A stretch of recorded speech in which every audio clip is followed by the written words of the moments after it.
मोक्षमार्गस्य नेतारं भेतारं कर्मभूभृतां ज्ञातारं विश्वतत्त्वानां वन्दे तद्गुणलब्धये वन्दे तद्गुणलब्धये. So we are again back to Tattvat Sutra, chapter 1, which we had already done earlier through that other book by Prakashji Chabda, and that was in chart form. So we have done this first chapter, but since we started doing from chapter 6 onwards, from this book, Tattvarth Mani Pradeep, which is a commentary by Dr. Hukamjanji Baril. So we are again doing this chapter, chapter 1. So it's again, it's a repetition only, but nevertheless we have time. So we are doing it. And after this, we will again come back to the last topic, Samet Sikhar, that we will finish in one class. But maybe first let's finish this one. So in the exam, you have only sutras, but we are also going to read the commentaries for our better understanding.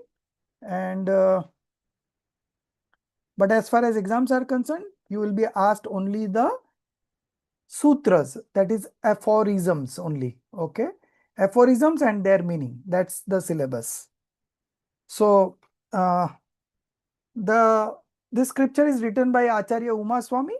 He was a chief disciple of Kundkund Acharya Dev. So in that tradition only, Acharya Uma Swami has done this Tattvat Sutra, and this particular scripture is accepted by all Jains, whether they are Svetambar, Digambar, Sthanakvasi, Deravasi, Terapanthi, Bispanthi, you name it, everyone accepts Tattvat Sutra, Bhaktamar Stotra, and the Namokar Mantra. These three are common along with all the Jains. So this has got wide application and wide use also. It is being taught in every university around the world.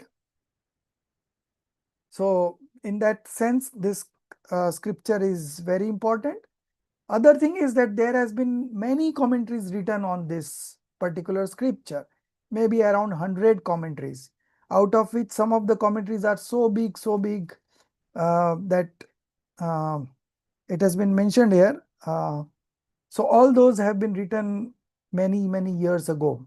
Maybe this was written in the 2nd century, and then the commentaries were also written in the 3rd century, 4th century, 5th century, like that. So there are many commentaries available. So first, whatever we did just recited now is the auspicious invocation, which is done at the beginning of every scripture. And Todarmalji has explained why we should do invocation in Mokshmar Prakasak 1st chapter, and that also we have already read. So we know that whenever there is an auspicious beginning of anything, we always do the Manglacharan. The idea is we are remembering our seniors, the 5 supreme beings, So when we keep seniors on our head, our ego is always subdued, We are never into pride of anything. So that is the one reason. And the other reason is that let the task be completed without any hindrances. So all the acharyas have written Manglacharan of each scripture in the beginning itself for these two reasons, which has been explained by Pandit Todarmalji very nicely in Moksha Marg Prakashak. So this Manglacharan, what it says, Moksha Margasya Netaram. Moksha Margasya Netaram means Moksha Marg ke Neta, leader on the path of liberation. Okay. Bhetaram Karma Bhubhrutam. Bhetaram means destroyer. Karma Bhubhrutam, destroyer of the mountain like karmas. Then Gyataram Vishwa Tattvana, That means knower of all the elements of the universe. Vande tad gun labde. I bow to you again and again, aspiring to attain virtues like yours. So, what are the virtues that the Lord has manifested? So, there are three virtues which are being discussed here.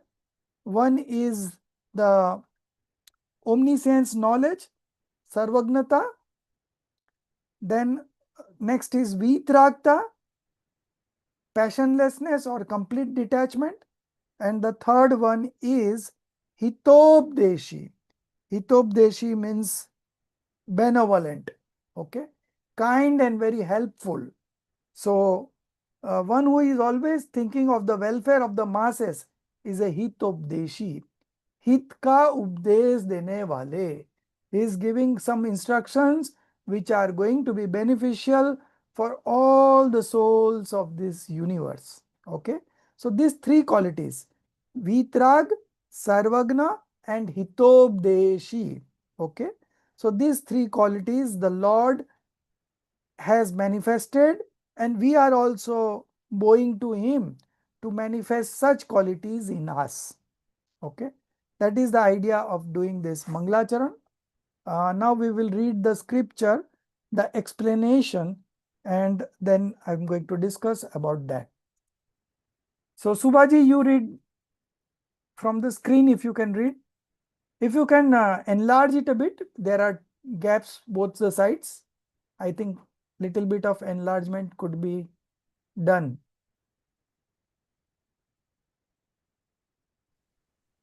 Jai Jinendraji. Yeah. O Lord Jineshwar, Yes. leader on the path of liberation, destroyer of the mountain like karmas, and knower of all elements, tattvas of the universe, I bow to you again and again, aspiring to attain virtues like yours. Should I continue, Ji? Yes, yes. Continue, continue. Right. Vitaragi Sarvajna Arganta Deva. You are the destroyer of mountain like karmas, meaning you have eliminated the four destructive Gati karmas, knowledge obscuring Jnana Varniya, perception obscuring Dashna Varniya, deluding Mohaniya, and obstructive Antaraya karmas. You are the knower of all elements tattvas of the universe, meaning you have complete knowledge of all substances, dravya, attributes guna and modes paryaya. Through your drive, preaching Divyatvani, you instruct all capable soul, Bhavya Jeev, on the path of liberation. Therefore, you are a benevolent teacher, Itobadeshi, and the true guide on the path of moksha, because you lead all beings towards liberation. With the feeling that I too may attain the above mentioned virtues. I bow to you again and again. One is free from attachment and aversion, Vitragi, omniscient and benevolent teacher, Itobadeshi. The one is the Apta, the true Deva, worthy of worship. In the definition of Apta, these three qualities are fundamental. Based on these very attributes, the verse offers obeisance to the true Deva, the Arhat Parmeshri, the Titankara Arhat. Based on these attributes, Acharya Samantabhadra has composed the Apta Mimamsa, and Acharya Vidyananda has written a text named Apta Pariksha, in which the nature of Apta has been discussed. Thus, this Mangalacharan is also the precursor to many scriptures. Asta Asti and Asta Shagasri are the commentaries on Acharya Samantabhadras Apta Mimamsa.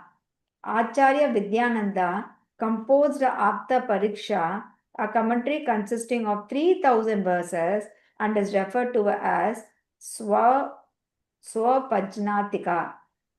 In Apta Mimamsa and its commentaries, first of all, attainment of Sarvanyata omniscience has been established both in general and specific manner. The meaning of omniscient establishment, Samanya Sarvajna Siddhi, is to reflect on whether omniscient exists in the world or not, whether any individual can be omniscient or not, to establish through deep contemplation and various arguments and reasoning that the existence of omniscience in the world is possible. After general omniscience has been established, then on the basis of consistent and non-contradictory scriptural statements to establish that a specific individual who has attained the status of arhat is omniscient is known as specific omniscient establishment, Vishesha Sarvajna Siddhi. In Apta Mimamsa, after establishing general omniscience, Lord Arhanta is proven to be omniscient on the basis of non-contradictory Purvapara Avirodhi scriptural statements. Along with this, it is also clarified that Kapila and others are not omniscient because their teachings contain mutually contradictory statements. Stop. So far, we have discussed the meaning of the Mangalacharan and how he has become the omniscient by destroying the four ghati karmas, obscuring karmas. Okay, so by destroying the four obscuring karmas, he has attained the post of an arhant. Okay, so now he has become omniscient. So in the 12th stage of spiritual development, a soul becomes a completely detached, okay, or passionlessness, complete passionlessness. And then in the 13th stage, omniscience develop, okay.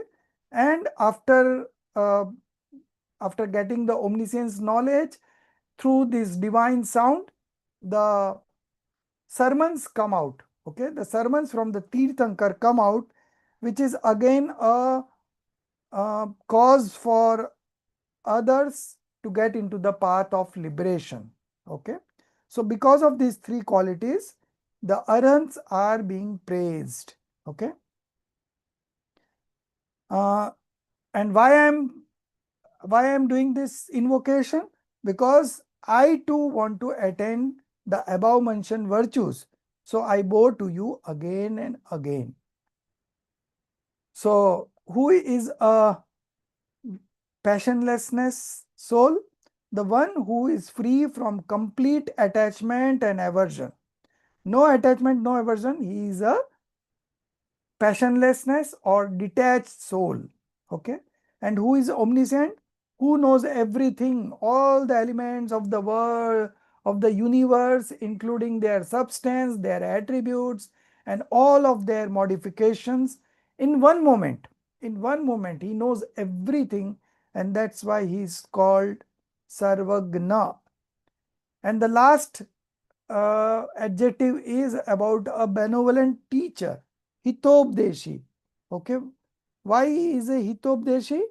Because through his preaching, he instructs all capable souls on the path to liberation. Therefore, he is regarded as a benevolent teacher, a true guide on the path of liberation. Okay, so these are the three attributes that the Arihant has manifested. Now, based on these attributes, Acharya Samantbhadra has composed the Apt Mimamsa. We already studied about Apt Mimamsa in Tattvagyan part 2, last chapter. It was named as Devagam Stotra. Okay, and there we had proven the general proof of omniscience and specific proof of omniscience. Okay, so that is also being discussed here. So this is Apta Mimamsa that we have already studying the starting part. Okay, starting part. where the general proof of omniscience was also proved and specific proof of omniscience was also discussed. Then Acharya Vidyanand has written a text named Apta Pariksha. So Apt means the Arhant, okay, and particularly Tirthankar Arhant is called Apt, okay. So this Apt, uh, it has been, this status of Apt has been examined in both the scriptures, Apt Mimansa also and Apt Pariksha also, in which the nature of Apt has been discussed. Thus, this Mangalacharan is also the precursor to many scriptures. Okay, so this Mangalacharan of Tattvat Sutra is responsible, or it is because of him there are many other scriptures written on just based on that auspicious invocation. Okay, so this Apti Mimamsa is also based on that, Apta Pariksha is also based on that, and then there are others like this Asta Sati and Asta Sahasri. Asta Sati, Sati means 100 and Asta Sahasri means 1000. So one is having 100 aphorisms and the another one is having 1000 aphorisms in his. So these are the commentaries of on Acharya Samanbhadra's Apt Mimansa. Acharya Vidyanand composed the Apt Pariksha, a commentary consisting of 3000 verses, and is referred to as Swapognatika. Swapogtika. Okay, Swapogtika. Fine. In Apta Mimansa and its commentary, first of all, the attainment of omniscience has been established both in general and specific manner. So this is all we have studied in Tattva part 2, but again we are repeating it again. The meaning of general proof of omniscience. You can just do the correction. The meaning of general proof of omniscience, and then you cut down establishments. That whole word you can cut down. Yes. That is called Samanya Sarvagna Siddhi. General proof of omniscience is to reflect on whether omniscience exists in the world or not. So first you have to examine whether there could be somebody who has this complete knowledge. Okay, so omniscience exists in the world or not, that is the first part, and this is called general proof of omniscience. Whether any individual can be omniscient or not, to establish through deep contemplation and various arguments and reasoning that the existence of omniscience is in the world is possible. Okay, so this is called general proof of omniscience, where we are establishing the existence of an omniscient being. Okay, omniscience knowledge, not being, but omniscience knowledge. After general omniscience has been established, then on the basis of consistent and non-contradictory scriptural statements. Consistent means which is very steady, where there is no incorrect information given at any point of time, and non-contradictory, it is not being contradicted by any other statements. So Jainism, Jinvani, our Jinvani has this unique feature that whatever is mentioned is there, it is always non-contradictory. Okay. So on the basis of consistent and non-contradictory scriptural statements, to establish that a specific individual, a particular person who has attained the status of Arhan is omniscient. Okay, so when you are able to prove that, it is known as specific proof of omniscience. Establishment you cut down. In Apt Mimansa, after establishing general omniscience, Lord Arhanta is proven to be omniscient on the basis of non-contradictory scriptural statements. So whatever Arhant Bhagwan has said in his scriptures, it is all non-contradictory. Only thing is that every statement by Jinendra Bhagwan has been made from a perspective. Okay. So from that perspective, if you see, there could be no contradiction. But if you see from different perspectives, then you might feel that there is contradiction. But in reality, it is not. So we have to understand this viewpoints from where it is being said. Okay. So once you are able to know that, then there is no contradiction anywhere. So this is something very important we should remember. Along with this, it is also clarified that Kapila, so Kapil and others are not omniscient, okay? They are the preachers of other religion where they have contradictory statements. In their scriptures, they have mutually contradictory statements. Why? Because in no religion of this universe, viewpoints are being used. And because we are using viewpoint, we are able to prove the multifaceted nature of the soul. Okay, just because we are using these viewpoints. If we would not have used viewpoints, we cannot prove it. Example, Nitya and Anitya both exist simultaneously. So from the perspective of substance, the soul is Nitya, eternal. And from the perspective of modification, the soul is Anitya, non-eternal. So now we are adding the perspective. That's why we are able to prove it that soul is Nitya also and Anitya also. Okay. We cannot make an absolute statement, right? But the other religions all have absolute statements, and there they falter somewhere or the other, because without viewpoint you cannot truly depict the nature of reality as it is. Okay. So viewpoint is using viewpoint is must, and if you are using viewpoints, then there is no contradictions. Now here a question may arise. Since you are proving omniscience in the state of Arhant, how is this specific proof of omniscience? Again you have to cut establishment, Darshitji. Everywhere you have to cut establishment. Vishesh Sarvagnadi, Vishesh Sarvagna Siddhi. How is this specific proof of omniscience? Okay. Because the Aryan state is itself a general category, doesn't this then amount to a kind of general omniscience establishment? Samanya Sarvagna Siddhi? Answer. It is not so. Because in general omniscience, in general proof of omniscience, what is established is merely that the existence of an omniscient being in this world is possible. We are just exploring the possibility. Is there any person who can have complete knowledge of the universe? That is being explored in the first place in the general proof of omniscience.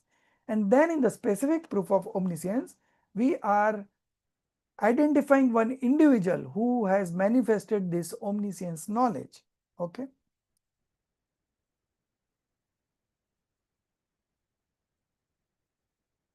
Sorry, sir. Do I remove establishment here as well? Yes, everywhere. The individual who attains the Aryan state simultaneously knows and understands all substances with their attributes and modification in one moment. To establish this is a specific omniscience attainment. Okay.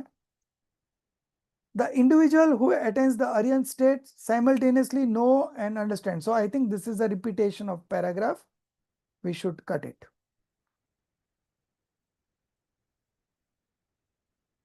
Repeat. Okay.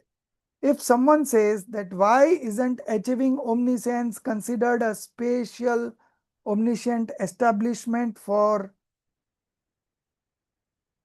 Rishabdev or Mahavira? The natural response would be that Rishabdev or Mahavira is just the name of an individual residing in a body from birth to death. Rishabdev or Mahavira were not omniscient from birth, but individuals attaining the Aryan state as a rule are omniscient. Okay, so they were not omniscient since birth, but because of their spiritual development, they went up to the ladder of spiritual, in the spiritual ladder, from the 8th stage to the 9th stage, then 10th, and then 12th, and then 13th. That is where they are called Arahanta. Okay. So Rishabdev and Arhant were not omniscient from birth, but because of their spiritual development, they became Arhanta. Therefore, establishing Arhant as omniscient is indeed considered a specific accomplishment of omniscience. This statement is entirely flawless. Okay, absolutely correct. For this reason, in Jain scripture, it is repeatedly mentioned that Jinendra, that Jinhem Nidita, as stated by the Jina, Bhaniddo Khallu Sarvadarshim, as stated by the omniscient Arhant Bhagwan. Nowhere it is mentioned that Rushabdev or Mahavir said it. It is to be noted that teachings like Asi, Masi, Krisi, etc. were imparted by King Rishabdev, not by Aryant Bhagwan, because Aryant Bhagwan are completely passionless. So they don't have any attachment for guidance, giving guidance, anything like that. But Rishabdev, and not by the omniscient Bhagwan. So Rishabdev was a King Rishabdev. Okay. So King Rishab advised for Asi, Masi, Krisi. Okay. So in the earlier days, before that, there used to be those trees, whatever you thought of, you get it. So there was no need to work for anything. But then those trees died up and the fourth era began. So those trees dried up and there people has to work. So Rishabdev Bhagwan, Rishabdev, King Rishabdev, he was the king of that kingdom. So he only advocated to do business, to do farming, Asi, Masi, and Krushi. Krushi is farming. Asi, I think, to make weapons and all, and Masi, I don't remember. So all these have been initiated by King Rishabdev and not Rishabdev Bhagwan, who was a Tirthankar, because at that point of time, they do nothing.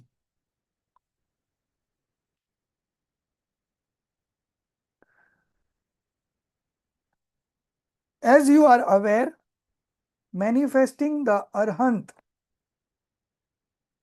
state is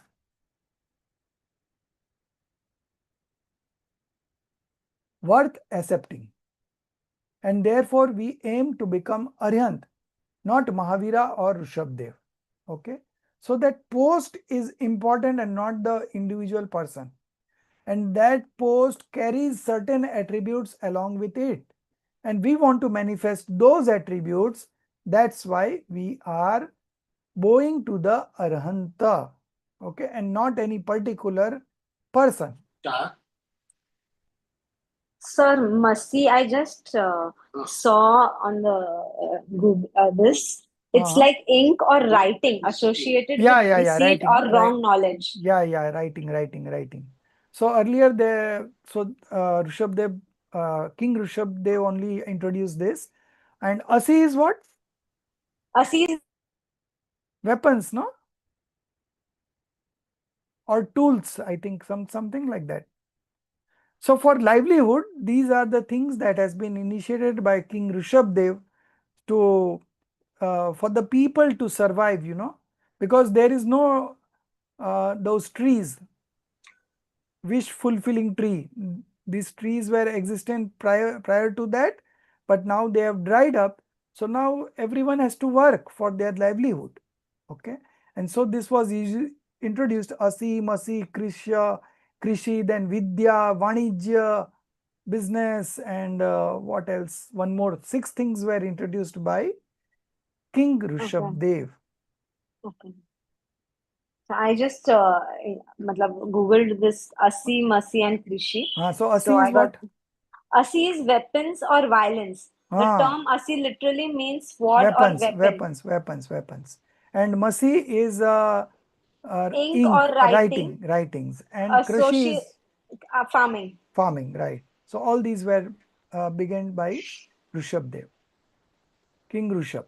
Okay, now question. Can this be the reason for changing the name during Diksha initiation?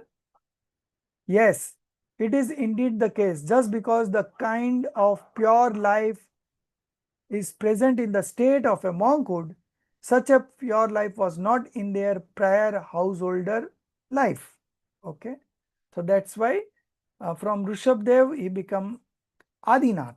Okay, Tirthankar Adinath. Question. In that case, can there be a question about the Tirthankar state also? No, never, because the state of a Tirthankar occurs in the 13th stage of spiritual development. Tirthankar are inherently sarvagna, omniscient by rule. Next page. In essence, the truth is that a person before the 13th Gunasthan, 13th stage of spiritual development, is neither omniscient nor an arhanta, nor a tirthankar. Therefore, three states manifest simultaneously. Essentially, only the term apt is used only for the tirthankar arhanta bhagwan who are in the 13th stage of spiritual development. In this way, after successfully establishing both omniscience doctrines in Aptamimansa, the principle of Anekantvad, doctrine of non-absolutism, okay, was established through the medium of Syadvad, explanation of non-absolutism in conditional logic. So Syadvad means kisi apeksha se, Vad means कहना. To say from a certain perspective is called Syadvad. So our whole Jin literatures, Jinendra Bhagwan's sermons are all being said from a certain perspective. Okay, there is no statement without any perspective. There will always be perspective from which it is being said. So you have to identify that perspective, and from that context, if you understand, you will understand the clear message of the Tirthankars. So the doctrine of non-absolutism. So just now we were saying that the soul is eternal also and non-eternal also. So this is called Syadvad. Okay. If we say no, soul is eternal, absolutely, then it's a false knowledge, because it is also eternal at the same time. Okay. So this has to be proved, and this is being proved by only applying this theory of non-absolutism. There is nothing called absolute in Jainism. Okay, everything is relative. It is being said from a certain perspective, and you have to understand it from that perspective only to know the essence of the message. Okay. In Apta Pariksha, while primarily evaluating the world creators such as Ishwar, Sujata, Kapila, etc., it has been conclusively established through various arguments and reasoning that they were not omniscient. In the end, it is proven that only Aryan Bhagwan was omniscient. Okay. So you can just, the story of Gautam Gandhar, he was a great scholar of Vedanta, but when he was being asked question, he didn't knew the answer, and so he thought that let me come to your guru and I will answer that question. So he went to the guru, and by the time he entered the holy assembly, his pride melted down, and by the time he reached the Samosaran, he became the chief preceptor of Bhagwan Mahavir. So you see, things change so fast, So one who is now not a Jain or not is not following the religion of Jain, never mind, tomorrow he can become a Jain and he can get liberated. Okay. So this is the power of the scriptures of Jainism. In this way, the Tattvad Sutra scripture and its commentary remain the fundamental foundation of the entire system of logic. Okay, Nyaya Shastra.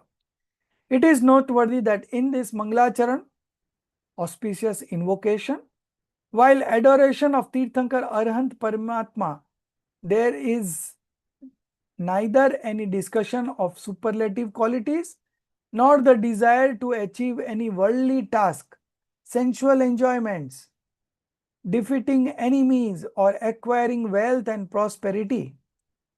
The praise of the detached and omniscient Paramatma, Supreme Soul, is done with a feeling of detachment for the attainment of detachment and omniscience, and is done with sentiment of hearing their divine voice. Hence, it is certain that Devagam Stotra and other hymns based on the meter of the Mangalacharan composed by Acharya Samanbhadra are not only the highest and ideal hymns, but also are the foundation principles of Jain logic. In today's hymn literature, various distortions have emerged. Okay, praising the detached omniscient Lord as the doer and sustainer, seeking worldly pleasures from them, praying to be saved from various troubles, and even asking for the destruction of imaginary enemies have become common, you know. So we have one place called Mahavirji. People go there just to ask for children, you know. If someone is not having children, they go to Mahavirji with a vow that if I get a child, I will give you so much and so much money. So all these have now crept in. Okay. Page 13. Although it may not be appropriate to call such literature Jain praise literature, as it goes in opposition to the fundamental principles of Jain philosophy, nevertheless, to avoid unnecessary disputes, it is considered a conventional statement and is therefore acceptable with a sense of disregard. So from the conventional perspective, we can say many things which are not really true. The meaning is that the only detached and omniscient Supreme Soul is the desired deity, and the knowledge of detached principles in his divine words alone are the only worthy and acceptable pursuit. Okay. So the Aryant are the desired deity, all others are not true deities. So we should not worship them. In essence, upon contemplation, it is evident that the only entity worth of understanding and knowing is the eternal, omniscient, and self-realized Supreme Soul, Bhagwan Atma, self-realized Supreme Soul, existing throughout the three time periods to know and contemplate one's true nature, establishing self-identity within it, and abiding it in real right faith, right knowledge, and right conduct. This alone is the direct path to liberation. In this way, we see that the Tirthankar Aryant Bhagwan, through the medium of divine sound, Divya Dvani, reveals the nature of the path to liberation and leads worthy souls onto that path. Therefore, he is the leader of the path to liberation. being free from the 18th faults such as delusion, attachments and aversion that arise due to the operation of the 4 destructive karmas. He is perfectly dispassionate, vitrag, being who shatters the mountain-like karmas, possessing omniscience, keval gyan. He knows all substances of the universe along with their substance, qualities and modification as clearly as a gooseberry placed on the palm of his hand, and hence is called omniscient, sarvagna. Their speech is completely true and free from any contradictions. Why it is free from contradictions and why it is true? Can anyone say? Logical answer, nothing very deep, only logic you have to apply. Why there is speech is completely true? Whose speech? The Aryan's speech, the Tirthankar's speech is completely complete view. He has the absolute knowledge. He has the complete view. So his speech will not have any contradictions because he will know the complete picture. Yes, yes. So because his sermons are absolutely true, he has no reason to tell lies because he knows everything in his knowledge. So because of that omniscience knowledge, he doesn't say lies. That is first point. So Sacha. And why it is also beneficial to all? Because he himself is passion, he has manifested passionlessness and he has manifested omniscience. So whatever he would suggest will always be for the welfare of the people. Okay. So that's why his speech is completely true and free from any contradictions between earlier and later statements. Untruth is spoken either due to ignorance or due to attachment and aversion. The dispassionate, omniscient Lord is neither ignorant nor has the attachment and aversion. Therefore, their speech is true and extremely beneficial. The individual who follow the path of liberation guided by them also become detached and omniscient, attaining infinite happiness and peace. This is the reason why they are referred to as benevolent guides, hitopdeshi. In this way, in the verse, chand, words of this Manglacharan, that is the foundational essence of many scriptures, the detached, omniscient and benevolent guide Aryant Bhagwan are revered with the aspiration to become like them. Now, the first chapter, the first sutra, okay, Moksha Marga, path to liberation.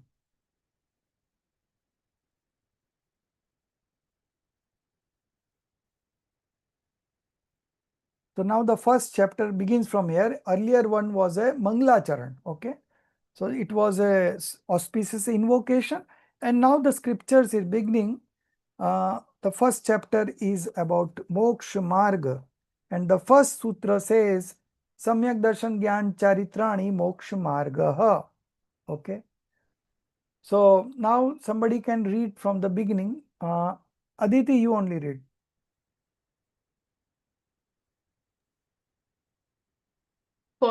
Following the Manglacharan, now we first begin the discussion of the path of liberation. This grand scripture, Tatvarth Sutra, commences with the exposition of the path to liberation and concludes with the presentation of the nature of the liberation. In its 10th and final chapter, the explanation is solely centered on the principles of liberation. In this manner, the name of this scripture, Mokshastra, is also meaningful. Now, first of all, let us understand the nature of Moksha. Imagine a spiritually inclined soul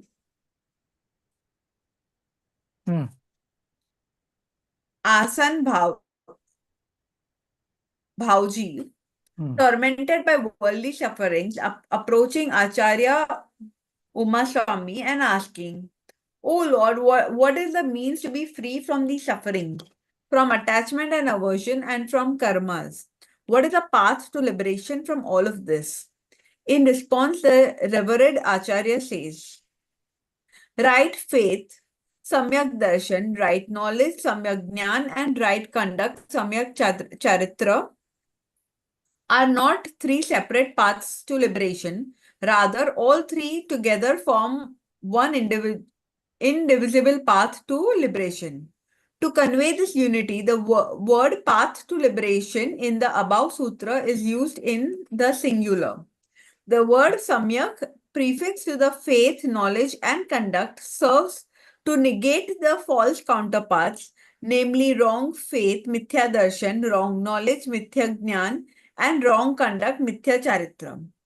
Therefore, the term samyak should be applied to all three, darshan, jnana, and charitra, because samyak functions as an introductory qualifier, illuminating all elements that follows it.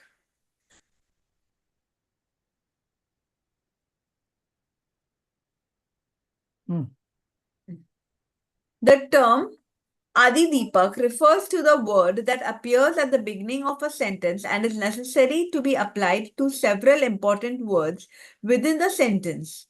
Similarly, a word that appears in the middle or at the end of the sentence but is necessary to be applied to multiple important words in the sentence is called Madhya Deepak or Anta Deepak, respectively. Just as a lamp, whether placed at the beginning, in the middle, or at the end of a house, the lamp illuminates the entire home according to its capacity. Similarly, here the term Samyak illuminates Darshan, Jnana, and Charitra. By associating it with all three, it accomplishes a specific purpose, making them faultless. We can also say that the term Samyak used with Darshan is for the negation of contrary views regarding the principles or the nature of the self. When associated with Jnana, it is for the negation of any kind of doubt, misconception, and indecisiveness related to the principle or the nature of self. And when associated with Charitra, it is for the negation of conduct based on wrong knowledge. Thus, it is ensured that the unity of Samyak Darshan, Samyak Jnana, and Samyak Charitra is indeed the true Moksha Marga. Here, a question that can arise is that if the unity of Samyak Darshan, Jnana, and Charitra is the only true Moksha Marga, then is adopting the monastic lifestyle, observing vows, fasting, etc., not Moksha Marga? Providing an answer to the aforementioned question, Pandit Todarmal ji writes, there are various types of causes. Some causes are such that without their presence, the action cannot occur, and even with their presence, the action may or may not occur. For example, without adopting the monastic lifestyle, liberation cannot be attained. However, even with the adoption of the monastic lifestyle, liberation may or may not be achieved.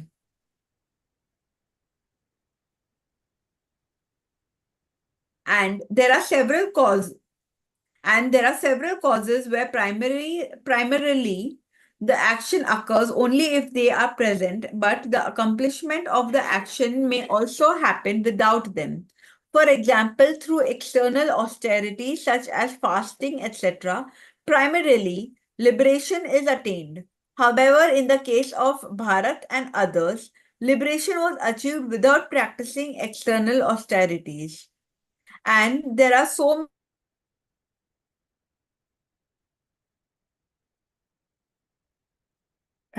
so many reasons on account of which success is definitely achieved, and in the absence of which success is not attained at all. For instance, the unity of Samyak Darshan, Gyan, Charitra is such that liberation definitely happens when they are present and does not happen at all when they are absent. In this manner, the seeker of liberation who intensely adheres to the combination of Samyak Darshan, Samyak Gyan and Samyak Charitra comprehends the path to liberation through these three united principles.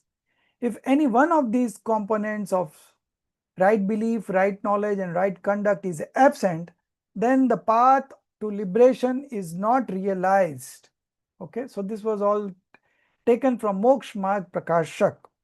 So there are certain causes which are compulsorily going to happen to attain certain objective. Like take for example, if anybody gets liberated, of course they will be monk first. Without monkhood you cannot get liberated, but all the monks does not get liberated. Okay, so there are some causes through on the happening of which certain things always happen, and there are some causes on the happening of which the things may happen or not happen. Okay, so this was being explained, and before that the first sutra itself, it is being said that the unity of right belief, right knowledge and right conduct together is the path of liberation. If it is devoid of one of the three things, then there will not be a path of liberation. So three has to come together, all the three attributes: right belief, right knowledge and right conduct. The other thing that was discussed, that why Samyak word is used, right is used to discard that, to discard the false one. The right word is used, that is the first logic. And the second logic is that it's in Hindi Sahitya, there is a word called Adi Deepak. So if you put Samyak against one word, it means that all other following words will also have Samyak, although it is not written there. So Samyak Darshan Gyan Charitra means Samyak Darshan, Samyak Gyan, Samyak Charitra. So in this way, in Hindi literature, the words are being used. So these are called, those which appear in the beginning are Adi Deepak. Those that appear in the middle, they are called Madhya Deepak, and those who appear at the end are called Anta Deepak. But irrespective where it is being placed, whether at the beginning or the middle or the end, that particular word would be added to all the other words. Okay, so this is the way how the literature is being written. Now, so this has been done. Next.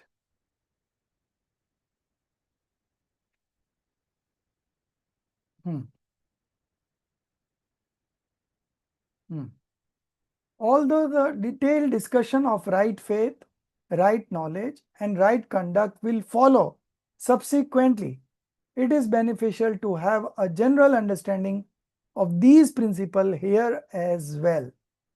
Having the right faith means to properly understand and have conviction in the essential fundamental, that is fundamental elements. Okay, essential fundamental elements, beginning with the soul. Okay, so soul, non-soul, influx, bondage, stoppage, dissociation and liberation. These are the 7 fundamentals, and if you add merit and demerit to it, it becomes 9. But generally speaking, 7 are mentioned. Merit and demerit are not mentioned here in Tattvad Sutra, just because the idea here was to depict the 7 fundamentals. Okay, so merit and demerit are always included in influx and bondage. Okay, they are subdivisions of influx and bondage.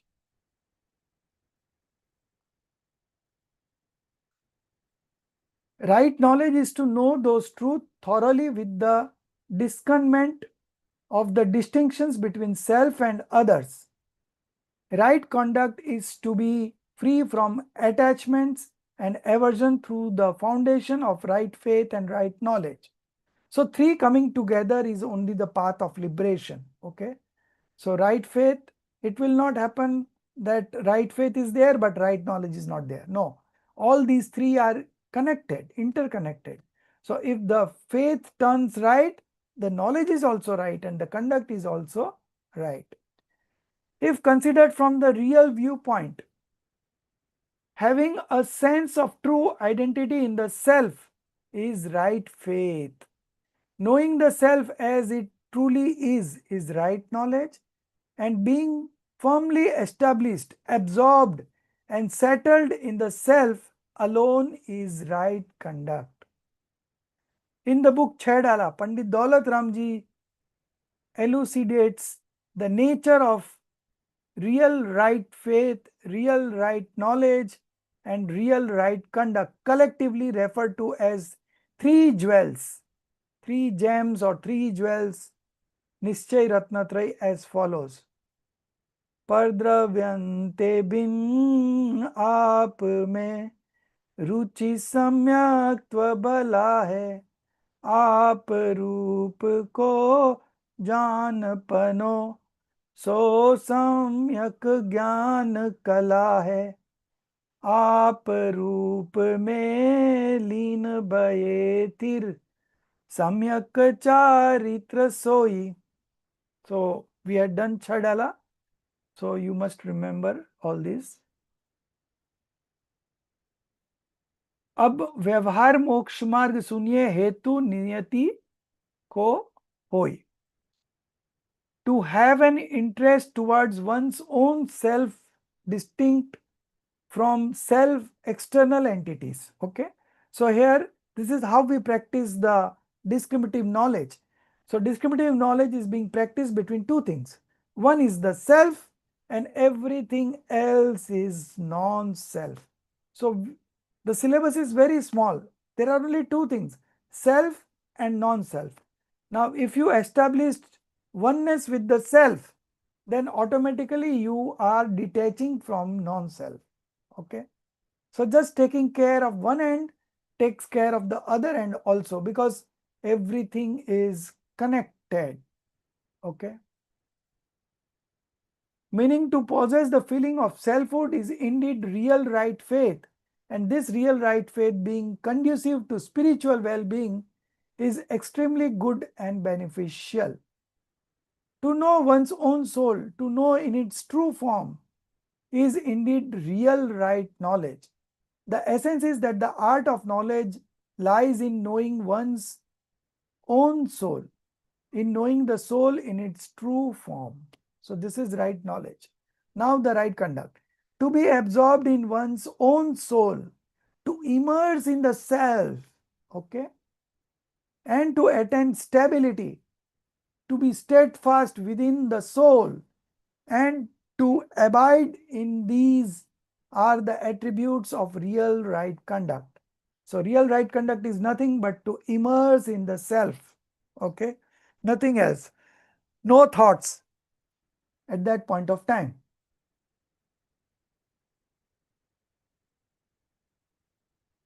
In this way, having explained the real triple jewel, we shall now discuss the conventional path to liberation, which serves as the means to attain the real path of liberation.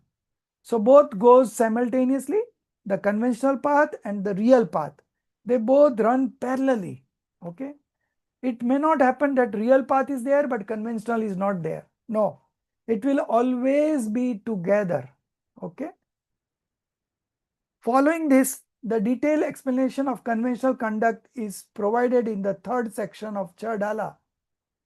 Not only in the scripture titled Moksha Shastra, but the sole essential teaching of the entire Jain canon, Jinagam, is none other than the right faith, right knowledge, and right conduct. For the attainment of these three alone is the only means to liberation from infinite sufferings, the true path to liberation. So there is no other way, only one way. You have to manifest these three jewels, and that is the path of liberation. And if you attain that, you will definitely get liberated. These noble souls who wish to be freed from endless suffering should follow this path to liberation and embrace the triple jewel, Ratnatraya.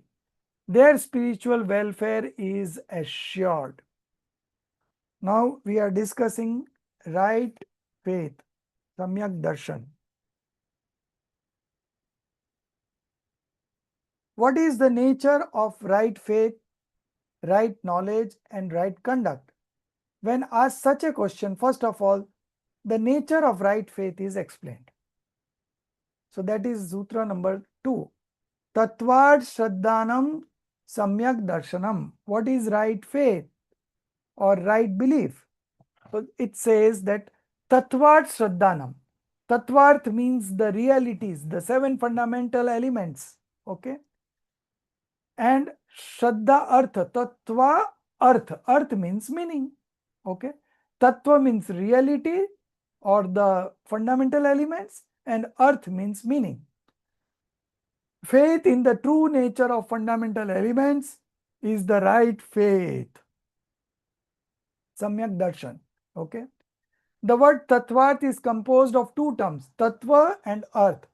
Of these, Tattva refers to the inner nature, Bhavvachi, while Arth refers to the external object or entity, Vastuvachi.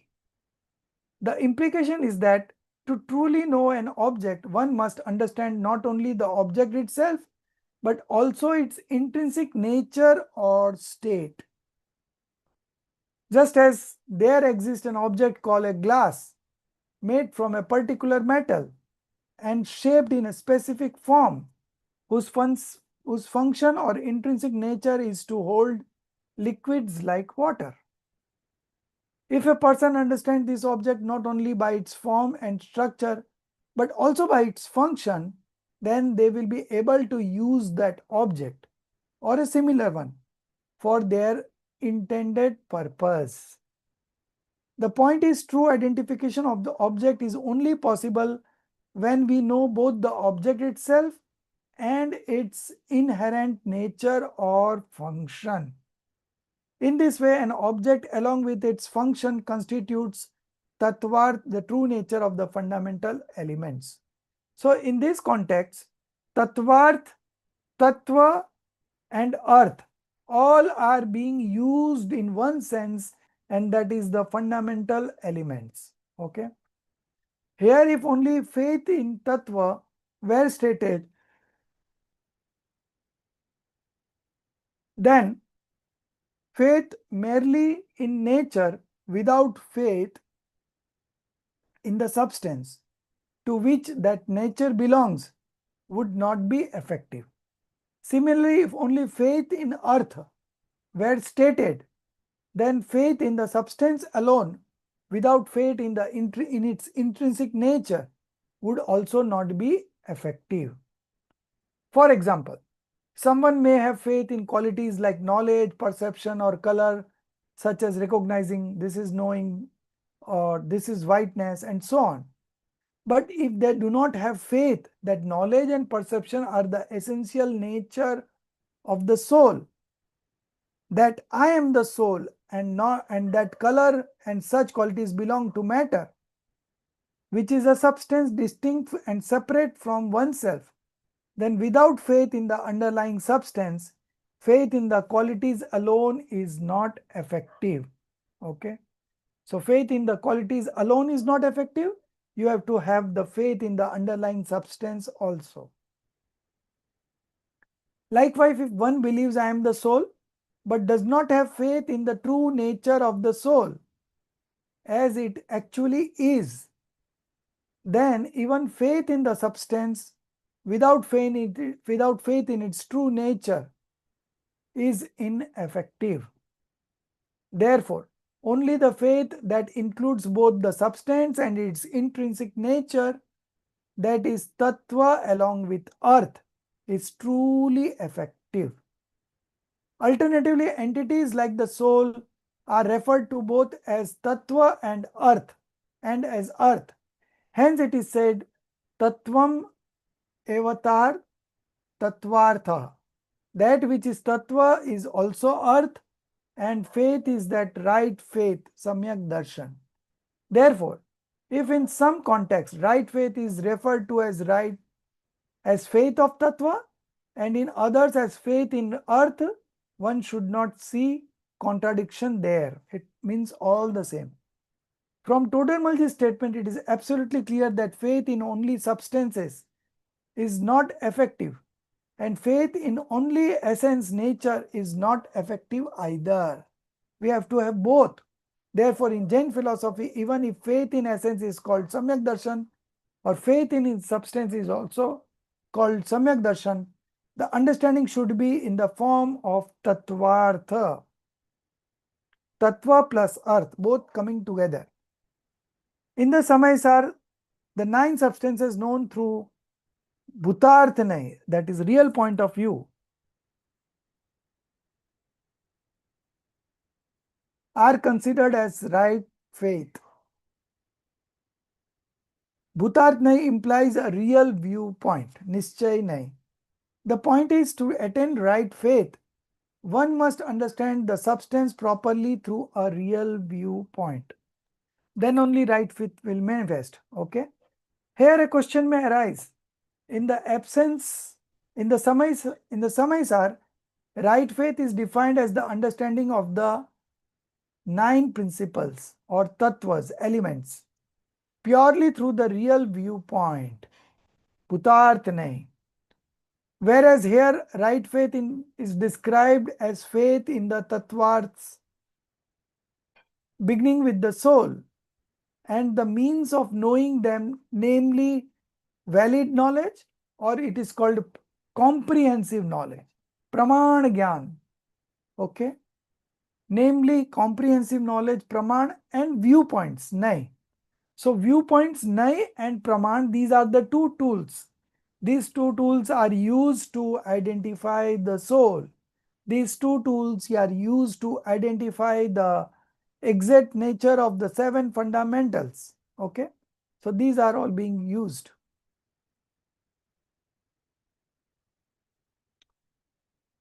This makes it clear that in this context, right faith is being defined as faith in the Tattvartha as known through Praman and Nai. So why is there a difference or divergence between these 2 statements? In this way, the answer to such a question is given in the Samaisar Anushran part 1 as follows. This is not a difference of opinion. It is a difference of perspectives. Only difference of perspectives. Okay. There is no difference of opinion. If the perspective of both statements are understood, there will be no doubt. The statement of the Tattva Sutra is doctrinal, Siddhantic, whereas the statement of the Samaisar is spiritual, Adhyatmic.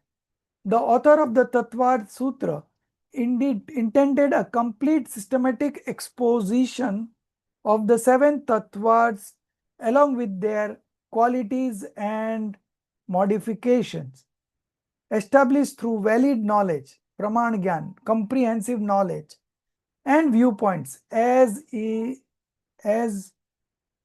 indeed proceeds to do later in the text.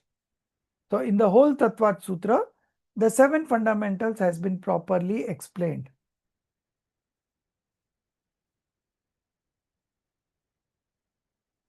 Slightly take it up. Yeah. The different types. Yeah. The different types of transmigrating souls. Okay. Wandering from one state of existence to the another state and again going from there to another. So this is called transmigrating souls. The different types of transmigrating souls were described along with discussions about the realms where they reside. Likewise, the non-soul substance were analyzed in detail in the discussion of influx. 57 types were mentioned. Subdivisions of influx is 57 types. Along with their distinction into auspicious and inauspicious types. And a description of vows were also included in the topic of bondage. The various categories of karmic matter were enumerated, and in the section on dissociation, nirjara, it means were thoroughly examined. But in Samaisar, none of this is found. Its style of exposition is entirely different. In Samaisar, the sole focus is to discover the radiant inner light of the soul shining through all tattvas. Okay. So in Samaisar, the sole focus is to discover the radiant inner light of the soul. नव तत्व में छुपी हुई आत्म ज्योति को पहचानना. Okay. Samaysar का मूल विषय यह है कि इस तत्व के बीच में चैतन्य ज्योति जो सदा काल अप्रभावित रहती है, उनको जानना, उनको पहचानना.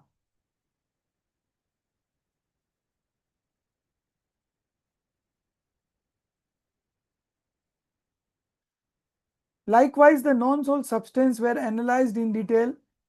In the discussion of influx, 57 types were mentioned along with their distinction into auspicious and inauspicious type.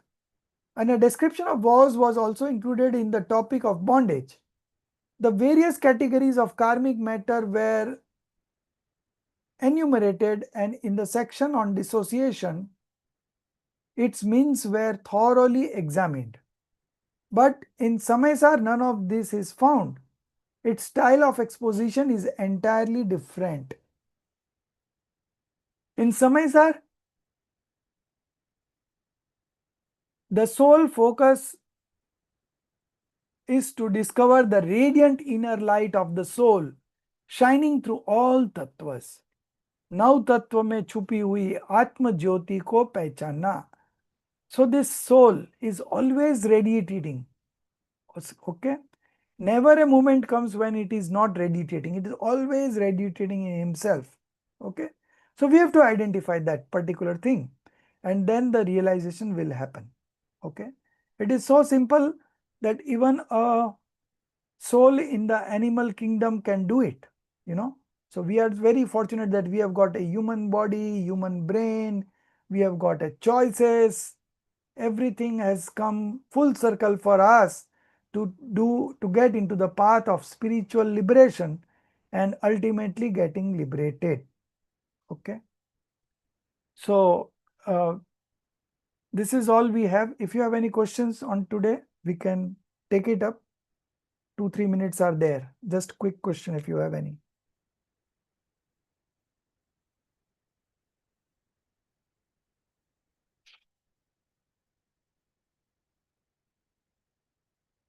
No questions? You are all good?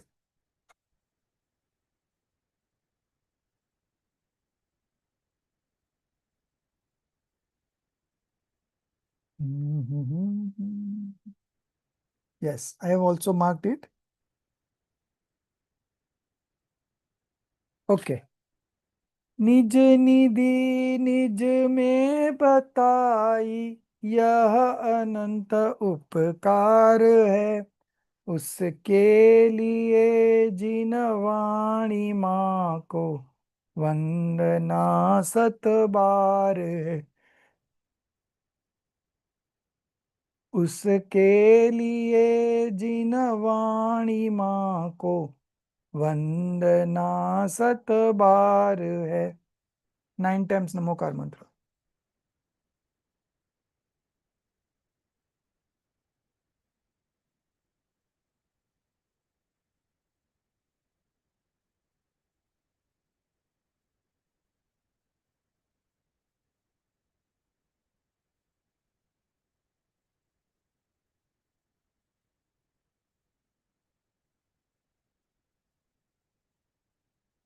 बोलो द्वादशांगी जिनवाणी माता की जय. जय जिनेन्द्र.